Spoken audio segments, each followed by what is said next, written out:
order to do a waist to hip ratio, you have to take the measurements of your waist.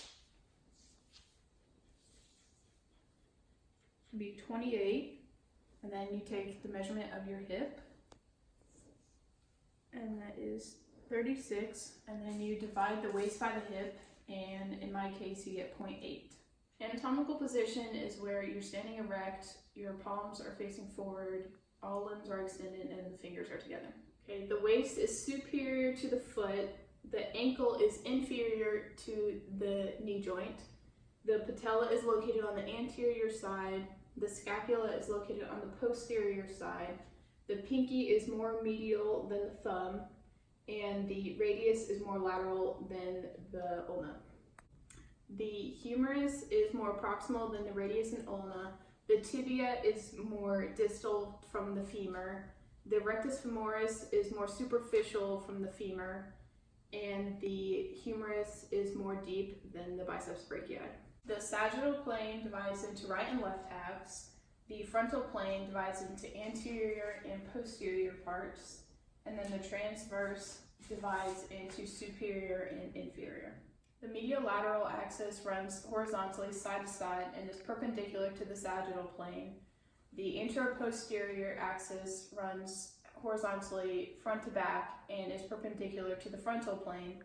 And the superior-inferior runs up and down and is perpendicular to the transverse plane. The center of mass is near the hip bones, and all of the cardinal planes, the sagittal, frontal, and transverse planes, pass through it. The motions in the sagittal plane are flexion, extension, hyperextension, which I can't do but is going past the normal range of motion, plantar flexion, and dorsiflexion. The motions in the frontal plane include abduction, adduction, elevation of the scapula, depression of the scapula, inversion, eversion, ulnar and radial deviation, and then lateral flexion.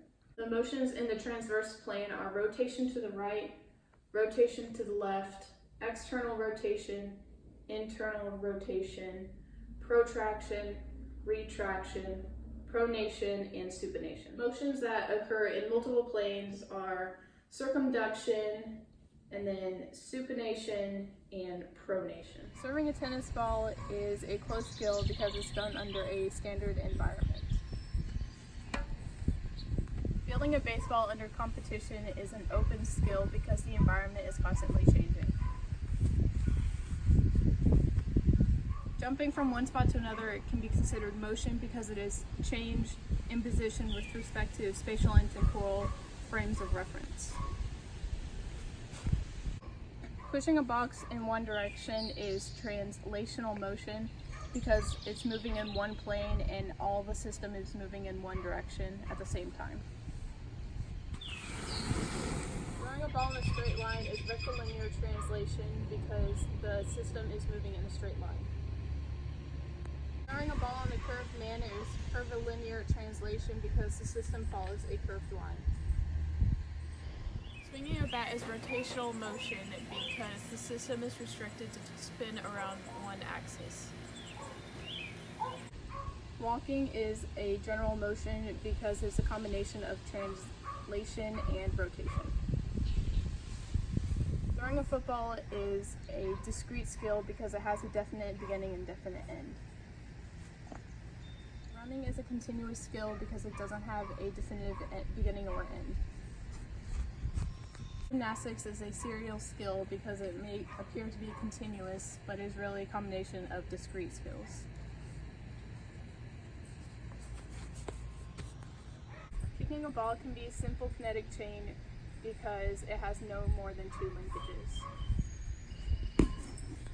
Jumping up to catch a ball is a complex kinetic chain because it has more than 2 linkages, and the power starts through the legs, travels through the torso, and up through the arms. Doing a tricep extension is an open kinetic chain because the most distal part is free to move. Doing a squat is a closed kinetic chain because the most distal segment is stationary.